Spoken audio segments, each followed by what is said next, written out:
ಶ್ರೀ ಸಿದ್ಧಾರೂಢ ಕಥಾಮೃತವನ್ನು ಕೇಳುತ್ತಿರುವ ನನ್ನ ಆತ್ಮೀಯರಿಗೆಲ್ಲರಿಗೂ ಶುಭವಾಗಲಿ.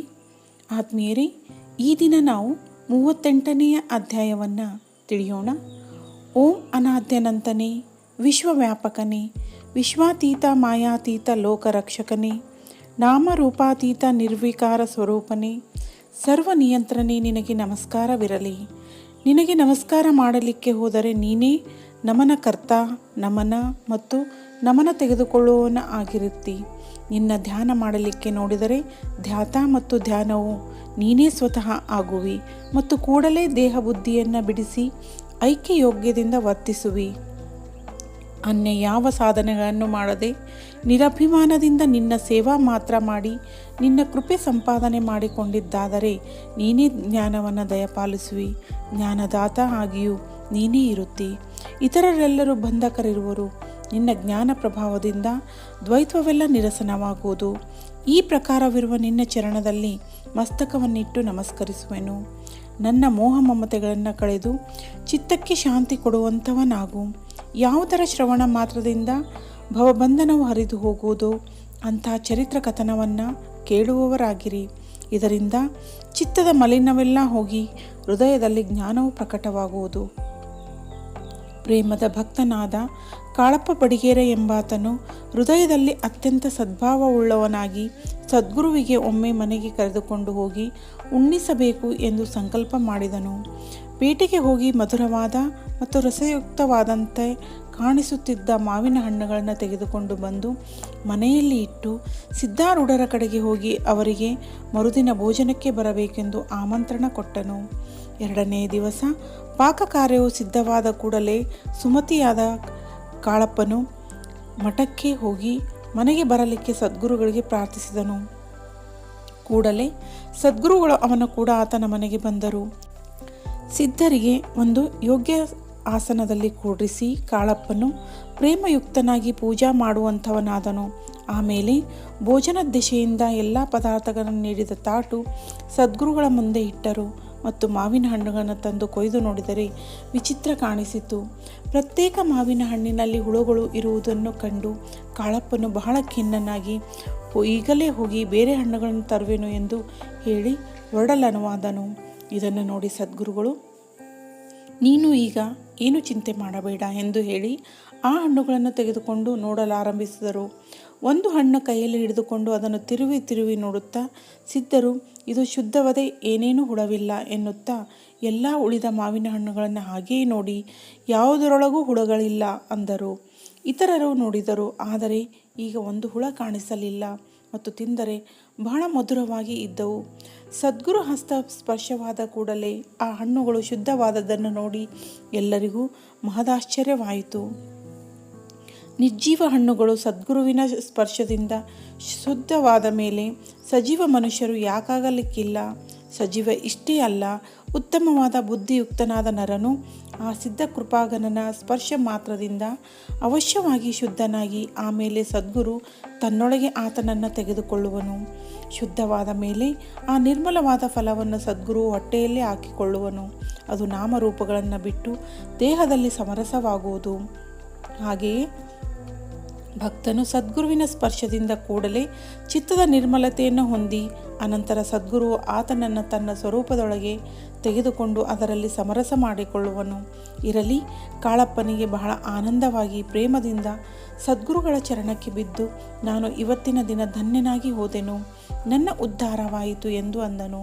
ಅನಂತರ ಸದ್ಗುರುಗಳಿಗೆ ದಕ್ಷಿಣೆ ತಾಂಬೂಲಾದಿಗಳನ್ನು ಅರ್ಪಿಸಿ ಅವರನ್ನು ಮಠಕ್ಕೆ ಮುಟ್ಟಿಸಿದನು. ತುಕ್ಕಪ್ಪನೆಂಬ ಭಕ್ತನು ಬಹು ಪ್ರೇಮವುಳ್ಳವನಾಗಿ ಸಿದ್ಧ ಸದ್ಗುರುವಿನ ಸೇವಾ ಮಾಡುವುದರಲ್ಲಿ ಅತಿ ತತ್ಪರನಾಗಿಯೂ ಇರುವನು. ತನ್ನ ಗೃಹದೊಳಗೆ ನವರಾತ್ರಿ ಮಹೋತ್ಸವ ನಡೆಯುವಾಗ ಸದ್ಗುರುಗಳನ್ನು ಕರೆದುಕೊಂಡು ಬಂದು ಪೂಜಿಸುವನು. ಮನೆಯಲ್ಲಿ ದಿವ್ಯ ಮಂಟಪವನ್ನು ರಚಿಸಿದನು. ಅದು ಅನುಪಮವಾಗಿ ನವರತ್ನಾದಿಗಳಿಂದ ಕೆತ್ತಿತೋ ಎಂಬಂತೆ ಕಾಣಿಸುತ್ತಿತ್ತು ಮತ್ತು ಅತಿ ಜ್ವಾಜಲ್ಯವಾದ ದ್ವೀಪಗಳಿಂದ ಶೋಭಾಯಮಾನವಾಗಿ ಕಾಣಿಸುವುದು. ಎಲ್ಲ ಸಾಹಿತ್ಯವನ್ನು ಸಿದ್ಧ ಮಾಡಿಕೊಂಡು ಸದ್ಗುರುಗಳನ್ನು ಕರೆದುಕೊಂಡು ಬರಲಿಕ್ಕೆ ಹೋಗುವ ಸಮಯದಲ್ಲಿ ಆತನ ಪತ್ನಿಯು ಎದುರಿಗೆ ಬಂದು ಅನ್ನುತ್ತಾಳೆ, ನೀವು ಪೂಜಾ ಮಾಡುವುದಕ್ಕಾಗಿ ಸದ್ಗುರುಗಳನ್ನು ಕರೆದುಕೊಂಡು ಬರುವಿರಿ, ಆದರೆ ನಮ್ಮ ಮಗನಾದ ಹನುಮಂತನು ರೋಗದಿಂದ ವಿಶೇಷ ಪೀಡಿಸಲ್ಪಟ್ಟು ಅವನಿಗೆ ಮೃತ್ಯು ಸಮೀಪ ಬಂದಂತೆ ಕಾಣಿಸುವುದು. ನಿಶ್ಚೇಷ್ಟಿತನಾಗಿ ಬಿದ್ದಿರುವನು. ಇದನ್ನು ಕೇಳಿ ತುಕ್ಕಪ್ಪನು ಪುತ್ರನಾದ ಹನುಮಂತಪ್ಪನ ಸಮೀಪ ಹೋಗಿ, ಇವತ್ತು ಮನೆಗೆ ಸಿದ್ಧಾರೂಢ ಸದ್ಗುರುಗಳು ಬರುವರು. ನೀನು ನರಳುತ್ತಾ ಇರದೆ ಶಾಂತವಾಗಿ ಮಲಗಿಕೊಂಡು ಪೂಜೆಗೆ ವಿಘ್ನ ಮಾಡದಿರು. ನೀನು ಸಾಯುವಿಯಾದರೆ ಸದ್ಗುರು ನಾಮವನ್ನು ಮುಖದಿಂದ ಉಚ್ಚರಿಸುತ್ತಾ ಪ್ರಾಣವನ್ನು ಬಿಟ್ಟು ಬಿಡು. ಆದರೆ ಪೂಜೆಗೆ ಅಡ್ಡಿಯಾಗುವಂಥ ಏನೊಂದು ಶಬ್ದ ಬಾಯಿಯಿಂದ ಬರಬಾರದು ನೋಡಪ್ಪ ಎಂದು ಅಂದನು. ಹನುಮಂತನ ಸಂಜ್ಞೆಯಿಂದಲೇ ಒಪ್ಪಿಗೆ ಸೂಚಿಸಿದನು.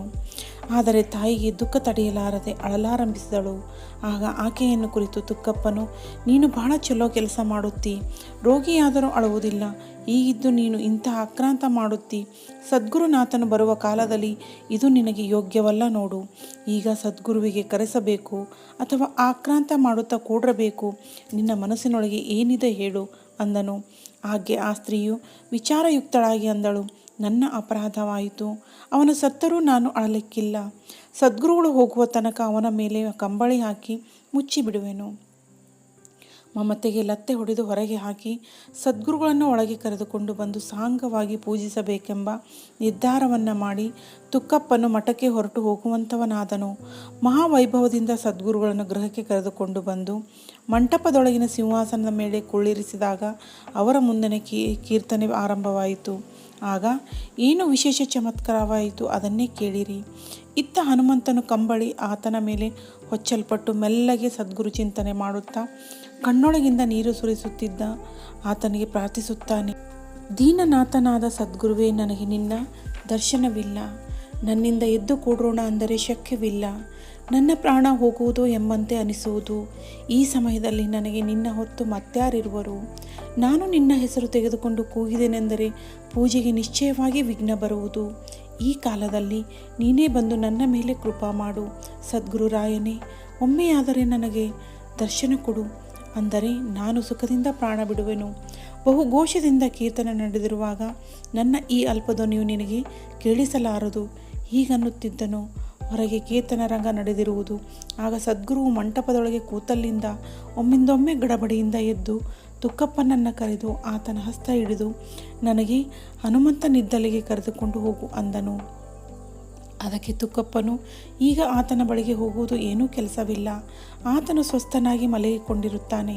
ಪೂಜೆ ಆದ ಮೇಲೆ ನಿಮ್ಮನ್ನು ಅಲೆಗೆ ಕರೆದುಕೊಂಡು ಹೋಗುವೆನು ಅಂದದ್ದು ಕೇಳಿ ಸದ್ಗುರುಗಳು, ಈಗಿಂದೀಗಲೇ ಆತನಿದ್ದಲ್ಲಿ ನನಗೆ ಹೋಗುವ ಕೆಲಸವಿದೆ ಅಂದರು. ಆಗಿ ತುಕ್ಕಪ್ಪನು ನಿರಪಾಯನಾಗಿ ಸದ್ಗುರುರಾಯರ ಹಸ್ತ ಹಿಡಿದು ಭಯಯುಕ್ತನಾಗಿ ಹನುಮಂತನು ಮಲಗಿದ್ದಲ್ಲಿ ಕರೆದುಕೊಂಡು ಬಂದನು. ಸದ್ಗುರುಗಳು ಕಂಬಳಿ ಹೊಚ್ಚಲ್ಪಟ್ಟ ಹನುಮಂತನನ್ನು ನೋಡಿ ಆತನ ಮುಖದ ಮೇಲಿನ ಕಂಬಳಿ ತೆಗೆದು ನೋಡುವಾಗ ಮೃತ್ಯು ಕಾಳ ಕಾಣಿಸುತ್ತಿದ್ದು ಕಿವಿಗೊಟ್ಟು ಕೇಳಲಾಗಿ ಮೆಲ್ಲಗೆ ನಾಮೋಚ್ಚಾರವು ಕೇಳಿಸುತ್ತಿತ್ತು. ಕೂಡಲೇ ಸದ್ಗುರುಗಳು ಶಿವಾಯ ನಮಃ ಎಂದು ಉಚ್ಚರಿಸಿ ಅವನ ಮೈಮೇಲೆ ಹಸ್ತವನ್ನು ಎಳೆಯುವಂಥವರಾದರು. ಆಗ ಮುಖದ ಮೇಲೆ ತತ್ಕ್ಷಣವೇ ಕಾಂತಿ ಬಂದು ಕೈಕಾಲು ಅಲ್ಲಾಡಲಿಕ್ಕೆ ಆರಂಭವಾದವು. ಆತನ ಹಸ್ತಗಳನ್ನು ಹಿಡಿದು ಸದ್ಗುರುನಾಥರು ಅವನನ್ನು ಎಬ್ಬಿಸಿ ಕೂಡ್ರಿಸಿದರು. ಆತನ ಮೈಯೊಳಗೆ ಶಕ್ತಿಯು ಬರಹತ್ತಿತು. ಈ ಪ್ರಕಾರ ಲಾಘವಿಯಾದ ಸದ್ಗುರುವು ಆತನ ಮೇಲೆ ಕೃಪಾ ಮಾಡಿದನು. ತುಕ್ಕಪ್ಪನಿಗಾದರೂ ಆನಂದಾಶ್ರುಗಳು ಸುರಿಯುತ್ತಿದ್ದವು. ಆಗ ಆತನ ಪತ್ನಿಯು ಅಲ್ಲಿಗೆ ಓಡಿ ಬಂದಳು. ತನ್ನ ಮಗನು ಸದ್ಗುರು ಕೃಪೆಯಿಂದ ಸುಕ್ಷೇಮವಾಗಿರುವುದನ್ನು ನೋಡಿ ಆಕೆಗೆ ಪ್ರೇಮ ಆವರಿಸಲಾಗದೆ ಉಕ್ಕಿ ಬರುವಂಥದ್ದಾಯಿತು. ಶ್ರೀ ಕುರುವಿನ ಚರಣವನ್ನು ಗಟ್ಟಿಯಾಗಿ ಹಿಡಿದು, ಹೇ ದಯಾಳ ದೀನೋದ್ಧಾರಕ, ನನ್ನ ಸಂಕಟದಲ್ಲಿ ನೀನೇ ಪ್ರಾಪ್ತನಾದಿ. ಪೂಜಾ ಸಮಯದಲ್ಲಿ ಈತನ ಪ್ರಾಣ ಹೋಗುತ್ತದೆ ಏನೋ, ಪೂಜೆಗೆ ವಿಘ್ನ ಬಂದಿತ್ತೇನೋ ಎಂದು ನನಗೆ ಬಹಳ ವ್ಯಥೆಯಾಗಿತ್ತು. ಆದರೆ ಕೃಪಾಳುವಾದ ನೀನು ಬಂದು ಎಲ್ಲ ವ್ಯಥೆಯನ್ನು ಹರಣ ಮಾಡಿದಿ. ನಾವು ನಿನಗೆ ಪ್ರಾರ್ಥಿಸದಿದ್ದರೂ ನೀನಾಗಿ ಓಡಿ ಬಂದು ಕೃಪೆಯಿಂದ ನನ್ನ ಹುಡುಗನನ್ನು ಎಬ್ಬಿಸಿ ನಮ್ಮನ್ನು ಕರುಣೆಯಿಂದ ಕಾಪಾಡಿದಿ ಅಂದಳು. ಆಗ ತುಕ್ಕಪ್ಪನು, ಹೇ ಸದ್ಗುರುನಾಥ, ನಿನ್ನ ಪೂರ್ಣ ಮಹಿಮೆಯು ಮೂಢರಾದ ನಮಗೆ ತಿಳಿಯುವುದಿಲ್ಲ. ಆದರೂ ಒಂದು ಪ್ರಾರ್ಥನೆಯನ್ನು ಮಾಡುವೆನು. ಹನುಮಂತನ ಈ ವೃತ್ತಾಂತವನ್ನು ನಾನು ನಿನಗೆ ಎಂದೂ ಹೇಳಿದ್ದಿಲ್ಲ. ಹೀಗಿದ್ದು ಅದು ನಿನಗೆ ಹೇಗೆ ತಿಳಿಯಿತು ಎಂಬುದು ನನಗೆ ಕೃಪೆ ಮಾಡಿ ಹೇಳಬೇಕು ಎಂದು ನುಡಿಯುವುದನ್ನು ಕೇಳಿ ನಗುತ್ತಾ ಸದ್ಗುರುನಾಥರು, ನನ್ನ ಕರುಣುಗಳು ದೀನರ ಆರ್ತಧ್ವನಿಯನ್ನು ಕೇಳುವುದಕ್ಕೆ ಯಾವಾಗಲೂ ತೆರೆದಿರುತ್ತವೆ. ಹೀಗಿರುತ್ತಾ ಮಂಟಪದಲ್ಲಿ ಕುಳಿತಿರುವಾಗ ಇವನ ಆರ್ತಧ್ವನಿಯು ಕೇಳಿ ಬಂತು. ಚಿತ್ತವು ಕೀರ್ತನದಲ್ಲಿ ರಮಿಸಿರುತ್ತಾ ಕಿವಿಯೊಳಗೆ ಈ ಹನುಮಂತನ ದೀನ ಪ್ರಾರ್ಥನೆಯು ಬಂದ ಕೂಡಲೇ ನಿನ್ನನ್ನು ಕರೆದುಕೊಂಡು ಇಲ್ಲಿಗೆ ಬಂದೆ. ಈ ಪ್ರಕಾರ ಈ ಕೆಲಸವು ಘಟಿಸಿತು. ಈಗ ಇವನಿಗೆ ಮೃತ್ಯು ಭಯವಿಲ್ಲ. ಇವನು ಬೇಗನೆ ನೆಟ್ಟಗಾಗುವನು. ಇವನನ್ನು ಪೂಜಾ ಕಾಲಕ್ಕೆ ಕೈ ಹಿಡಿದು ಕರೆದುಕೊಂಡು ಬನ್ನಿರಿ ಎಂದು ಹೀಗೆ ಹೇಳಿ ಮಂಟಪದಲ್ಲಿ ಹೋಗಿ ಕುಳಿತುಕೊಂಡರು. ಅಷ್ಟರೊಳಗೆ ಕೀರ್ತನೆಯೂ ಮುಗಿಯಿತು. ಪೂಜೆ ಮಾಡಲಿಕ್ಕೆ ಸಿದ್ಧ ಮಾಡಿದರು. ಆಗ ಹನುಮಂತನಿಗೆ ಕೈ ಹಿಡಿದು ತುಕ್ಕಪ್ಪನು ಕರೆದುಕೊಂಡು ಬರುತ್ತಿದ್ದನು. ಸದ್ಗುರುಗಳನ್ನು ದೂರದಿಂದ ನೋಡಿದ ಕೂಡಲೇ ಹನುಮಂತನು ತುಕ್ಕಪ್ಪನ ಕೈ ಬಿಟ್ಟು ಓಡಿ ಬಂದು ಸಿದ್ಧ ಚರಣಕ್ಕೆ ಬಿದ್ದು, ಹೇ ದೀನದಯಾಳ ಸದ್ಗುರು ರಾಜನೇ, ನನ್ನ ಪ್ರಾರ್ಥನೆಯನ್ನು ಕಿವಿಯಲ್ಲಿ ತೆಗೆದುಕೊಂಡು ನನ್ನ ರಕ್ಷಣೆಗೋಸ್ಕರ ಓಡಿ ಬಂದೆ. ಈ ಶರೀರವನ್ನು ನಿನ್ನ ಮೇಲಿಂದ ನಿವಾಳಿಸಿ ತೆಗೆದು ಈ ಚರಣಗಳಲ್ಲಿ ಬಿಟ್ಟಿರುತ್ತೇನೆ. ನೀನೇ ನನ್ನ ಧನಿಯಾಗಿರುತ್ತಿ. ನಿನ್ನ ಹೊರತು ನನಗೆ ಮತ್ಯಾರೂ ಇಲ್ಲ ಎಂದು ಹೇಳಿದ್ದನ್ನು ಕೇಳಿ ಸದ್ಗುರುಗಳು ಆತನನ್ನು ಪ್ರೇಮದಿಂದ ಎತ್ತಿಕೊಂಡು ಆಲಂಗಿಸಿ, ಬಾಳ, ನಿನ್ನ ಪ್ರೇಮ ನೋಡಿ ನಾನು ಮರುಳಾದೆ. ನಿನ್ನಂಥ ಪ್ರೇಮದ ಭಕ್ತರು ನನಗೆ ಬಹಳ ಬೇಕಾಗಿರುವರು. ಆದರೆ ನೀನು ನಿನ್ನ ಮಾತಾಪಿತರನ್ನು ನನ್ನ ರೂಪವೆಂದು ತಿಳಿದುಕೊಂಡು ಅವರ ಸೇವೆ ಮಾಡುತ್ತಾ ನಿರ್ಮಲನಾಗಿರು ಎಂದು ನುಡಿಯುವುದನ್ನು ಕೇಳಿ ತುಕ್ಕಪ್ಪನು ಸಿದ್ಧರ ಚರಣಗಳ ಮೇಲೆ ಬಿದ್ದು ನೇತ್ರಗಳಿಂದ ಆಶ್ರುಗಳನ್ನು ಸುರಿಸುತ್ತಾ ಅತ್ಯಂತ ಪ್ರೇಮೋತ್ಕರ್ಷಯುಕ್ತನಾದನು.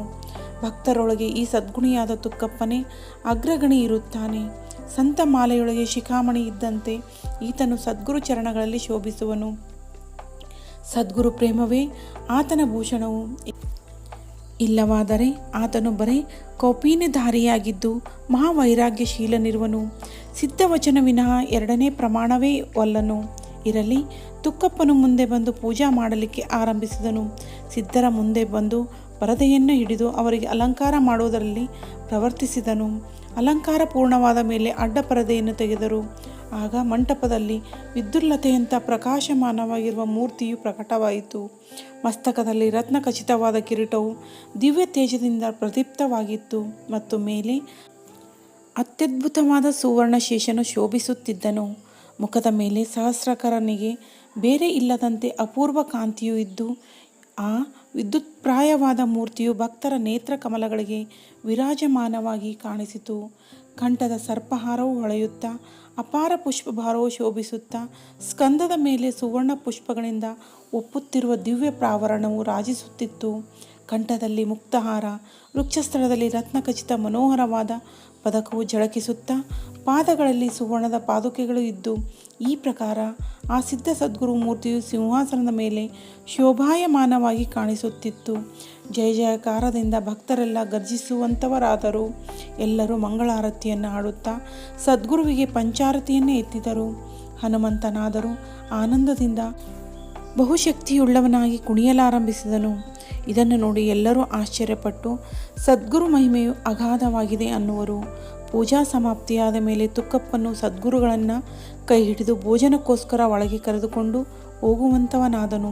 ಸರ್ವಭಕ್ತ ಮಂಡಳಿ ಭೋಜನಕ್ಕೆ ಕುಳಿತಿರುವಾಗ ತಾರಾಂಗಣದ ಮಧ್ಯದಲ್ಲಿ ಚಂದ್ರನು ಶೋಭಿಸುವಂತೆ ಆ ಭಕ್ತರ ನಡುವೆ ಸಿದ್ಧ ಸದ್ಗುರು ಶೋಭಿಸುವವನಾದನು. ಆತನ ಹಸ್ತ ಪ್ರಸಾದವನ್ನು ಬೇಡಲಿಕ್ಕೆ ಸಮೀಪ ಬರುವವರ ಮುಖದಲ್ಲಿ ಆತನು ಗ್ರಾಸನ್ನು ಹಾಕುತ್ತಿದ್ದನು. ಈ ಪ್ರಕಾರ ಬಹಳ ಆನಂದದಿಂದ ಆ ಸಮಯದಲ್ಲಿ ಆ ಪ್ರೇಮ ಭೋಜನವು ನಡೆಯಿತು. ಸರ್ವ ಭೋಜನವಾದ ತರುವಾಯ ಸದ್ಗುರುಗಳು ವಾಹನದ ಮೇಲೆ ಕುಳಿತು ಮಠಕ್ಕೆ ತೆರಳುವಂಥವರಾದರು. ಈಗ ಕಥೆಯ ಲಕ್ಷ್ಯಾರ್ಥವನ್ನು ಕೇಳುವಂಥವರಾಗಿರಿ. ತುಕ್ಕಪ್ಪನೇ ಸದ್ಭಾವನು, ಆತನ ಪತ್ನಿಯು ಸದ್ಭಕ್ತಿ, ಸುತ ಹನುಮಂತನೇ ಜ್ಞಾನನು. ಇವರು ಕೂಡಿ ಸಂಸಾರ ಮಾಡುತ್ತಿರುವಾಗ ಜ್ಞಾನಸುತನಿಗೆ ಆವರಣ ರೋಗ ಬಂದಿತ್ತೆಂದು ಸದ್ಗುರುವನ್ನು ಒಳಗೆ ಕರೆದುಕೊಂಡು ಪೂಜಾ ಮಾಡಬೇಕೆಂದು ಸದ್ಭಾವನು ಹೋದನು. ಸದ್ಗುರು ಅಂತರ್ಯದೊಳಗೆ ಬರುತ್ತಲೇ ಜ್ಞಾನಪುತ್ರನು ಸಾವಧಾನವಾದನು ಮತ್ತು ಸರ್ವತ್ರದಲ್ಲಿ ಆನಂದವೂ ತುಂಬಿತು. ಸದ್ಗುರುವನ್ನು ಬಾಹ್ಯಾಂತರದಲ್ಲಿ ಪೂಜಿಸಿದರು. ದಯಾಘನನಾದ ಸಿದ್ಧ ಸದ್ಗುರು ಭಕ್ತ ಕಾರ್ಯಕ್ಕೋಸ್ಕರ ಜಾಗೃತನಾಗಿರುವನು. ಆತನಿಗೆ ಯಾವಾಗಲೂ ದೀನನಾಥರಂತರ ಚಿಂತನೆ ಇರುತ್ತಿದ್ದು ಪ್ರಾರ್ಥಿಸದೆ ಅವರಿಗೆ ಕಾಪಾಡುತ್ತಾನೆ. ಈಗ ಶ್ರೋತಾಜನರುಗಳಿರ ಸಾವಧಾನ ಚಿತ್ತದಿಂದ ಮುಂದಿನ ಅಧ್ಯಾಯದಲ್ಲಿ ರಸಭರಿತವಾದ ಚರಿತ್ರವನ್ನು ಶ್ರವಣ ಮಾಡುವಂಥವರಾಗಿರಿ. ಯಾವುದರ ಶ್ರವಣ ಮಾತ್ರದಿಂದ ಭವಬಂಧನವು ಹರಿದು ಹೋಗಿ ಸ್ವರೂಪವು ಪ್ರತ್ಯಕ್ಷವಾಗುವುದೋ ಅದನ್ನೇ ಹೇಳುವೆನು ಎಂಬಲ್ಲಿಗೆ ಶ್ರೀ ಸಿದ್ಧಾರೂಢ ಕಥಾಮೃತದೋಳು ಶ್ರವಣ ಮಾತ್ರದಿಂದ ಸರ್ವ ಪಾಪಗಳನ್ನು ಭಸ್ಮ ಮಾಡುವಂಥ ಅತಿ ಮನೋಹರವಾದ ಈ 38ನೆಯ ಅಧ್ಯಾಯವನ್ನು ಶ್ರೀ ಸಿದ್ಧಾರೂಢ ಸದ್ಗುರುಗಳ ಚರಣಾರವಿಂದಗಳಲ್ಲಿ ಶಿವದಾಸನು ಅರ್ಪಿಸುವನು. ಆತ್ಮೀಯರೇ, ಮುಂದಿನ ವಿಡಿಯೋದಲ್ಲಿ 39ನೇ ಅಧ್ಯಾಯವನ್ನು ಪಠಿಸೋಣ. ಆತ್ಮೀಯರೇ, ಆ ಸಿದ್ಧಾರೂಢರು ತಮ್ಮ ಕಷ್ಟ ಕಾರ್ಪಣ್ಯಗಳನ್ನೆಲ್ಲ ನಿವಾರಿಸಿ ತಮಗೆ ಶಾಂತಿ, ನೆಮ್ಮದಿ, ಸುಖ, ಸಮೃದ್ಧಿಯನ್ನು ನೀಡಲೆಂದು ಅವರಲ್ಲಿ ಪ್ರಾರ್ಥಿಸುತ್ತೇನೆ. ಧನ್ಯವಾದಗಳು.